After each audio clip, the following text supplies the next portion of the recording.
All right, today we're going to peel back the layers on something fascinating: Islamic finance.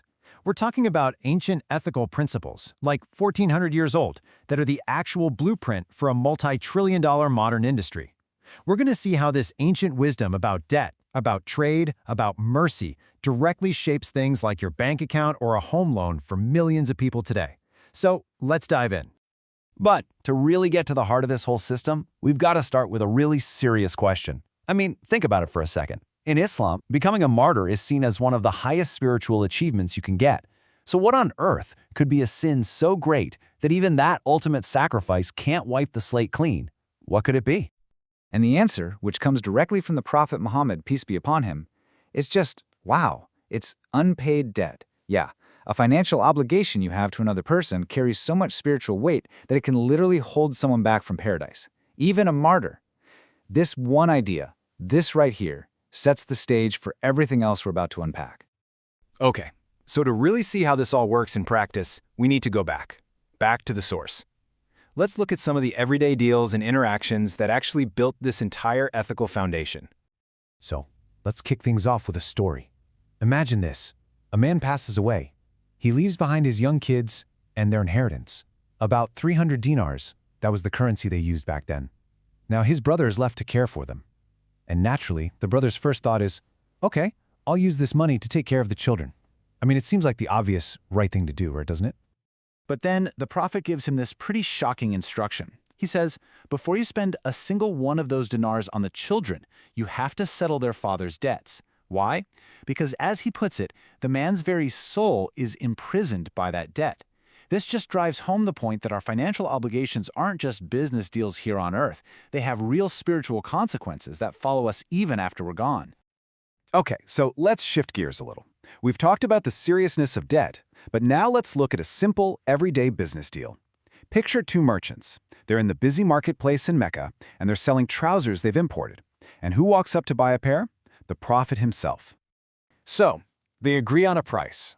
And then he turns to the person who's weighing out the payment and he says this: weigh out and give overweight. Now think about that. This isn't just about being fair or paying what's owed. It's about going that extra step. It's a principle of being generous, of showing excellence in every single transaction, no matter how small it seems. You know, this is a perfect example of a core concept in Islamic ethics called ihsan. Ihsan is all about doing things beautifully, with excellence. It's about adding that little bit of grace and generosity to everything you do. It's not just about meeting the bare minimum, but really striving to do better. What we just saw, that's ihsan in the marketplace. All right, so we've seen how serious debt is and how important generosity is in business. But what about loans themselves? Well, here's an example where the Prophet himself borrows a pretty large sum, 40,000 dirhams, which was another currency they used, on behalf of the whole community. So it's clear he wasn't against borrowing or lending money. But what's really key here is what he says when he repays the loan. He thanks the lender, he blesses him, and in doing so, he basically defines what a loan is. In this worldview, a loan is an act of trust, it's an act of kindness, and its reward isn't profit, it isn't interest, it's simply gratitude and getting your money back honorably. That is a massive distinction. So, you see how these pieces are starting to fit together? These individual stories, they aren't just random anecdotes. No, they are the actual building blocks of a complete ethical system for how money should work. So let's just pull back for a second and ask, what are the common threads here? What's the bigger picture, the blueprint, that starts to show up when we piece together these examples of debt and trade and loans? Well, when you lay it all out, a few core ideas really pop. First, your word is your bond. Contracts are sacred. You keep your promises. Second, business has to be ethical. That means being honest and generous, not just doing what's technically legal.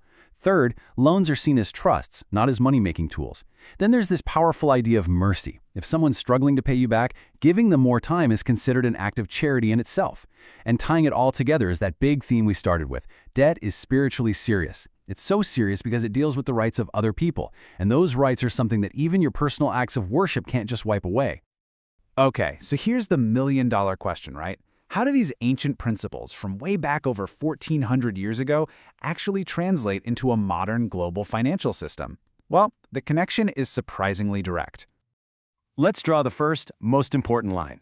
Remember that principle?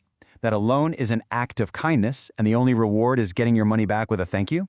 Well, that leads directly to the absolute cornerstone of all Islamic finance, the prohibition of interest, or what's called riba. It's simple, really. If a loan is supposed to be a helping hand, you can't then turn around and profit from it just because time is passing. That turns an act of kindness into a tool for exploitation. And what about that instruction to weigh and give overweight? That whole spirit of generosity and fairness, that translates into a modern demand for total, absolute transparency. We're talking no hidden fees, no tricky fine print, no taking advantage of a customer because they don't know any better. Profit is totally fine, but you have to earn it through clear, honest, and ethical business. So you might be thinking, if a bank can't make money by just lending out money and charging interest, how does it even stay in business? This is where the principles actually force innovation. Since just lending for profit is off the table, the banks have to get involved in real economic activity. This pushes them to use contracts that are based on actual trade, like a cost-plus sale for buying a house, which is called murabaha, or leasing, known as ijara, or even partnership, called musharaka, where the bank and the customer share in the risk and the profit of a business venture. You see? The ethics literally create the financial products. And that principle of mercy we talked about, it's not just a suggestion, it's hardwired right into the system. The idea that you should give someone in hardship more time to pay you back isn't just a nice thought, it becomes an operational rule. And this leads to real concrete policies. Things like restructuring payments for someone if they lose their job. It means no compounding penalties that can trap people in a cycle of debt. And very often, any late fees that are collected don't even go to the bank as profit. They're donated to charity. So as we start to bring this all together, it's pretty clear we're talking about something much, much bigger than just a list of financial rules, of do's and don'ts. What we've really been digging into is the spirit behind the whole system. You can think of it as an entire ethical ecosystem. It's designed from the ground up to make sure wealth circulates fairly, that business is done with excellence, and that every single financial transaction is held accountable to a higher moral standard. And that really brings us to the final, most important takeaway here. From the story about the martyr's debt to the merchant weighing out a payment, the lesson is crystal clear. In this entire framework, you just can't separate finance from ethics. They're woven together.